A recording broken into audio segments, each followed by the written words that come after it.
હવે મિત્રો આપણા દેશમાં અત્યારે ભારતમાં ઘણી જગ્યાએ આ ખૂબ જ ગરમી પડે છે, તો ઉનાળાની આ સિઝનમાં જે તાપમાન જ્યારે 44 ડિગ્રીને પાર થઈ જાય છે ત્યારે આપણે વાત કરીએ તો આવી સ્થિતિમાં હવે તમે ગરમીથી બચવા માટે કેટલાક સરળ ઉપાયો અપનાવી શકો છો। મિત્રો આ ગરમી તમે જોઈ શકો છો કે ખાસ કરીને ઓછામાં ઓછું તમારે 2 થી 3 લીટર પાણી પીવું જોઈએ।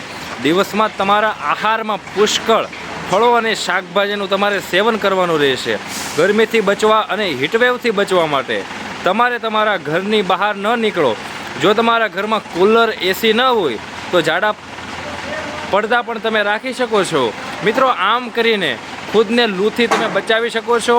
મિત્રો જો બહાર ઉનાળામાં લૂ ફૂંકાતી હોય તો ક્યારેક ખાલી પેટે ઘરની બહાર ન નીકળવું જોઈએ। ખાલી પેટે બહાર નીકળવાથી હવે તમારું શરીર અને ગરમીના પ્રારંભિક જે પણ તબક્કામાં આવે છે તે ઝડપથી બહાર આવે છે, જેના કારણે તમને વધારે ચક્કર પણ આવી શકે છે અને તમે ઝાડા પણ તમને થઈ શકે છે।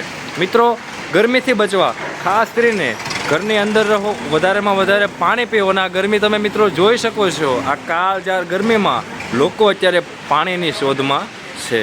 આવા ને આવા વિડીયો જોવા માટે, બ્લોગ જોવા માટે ચેનલ લાઈક કરો, શેર કરો અને સબસ્ક્રાઈબ કરો।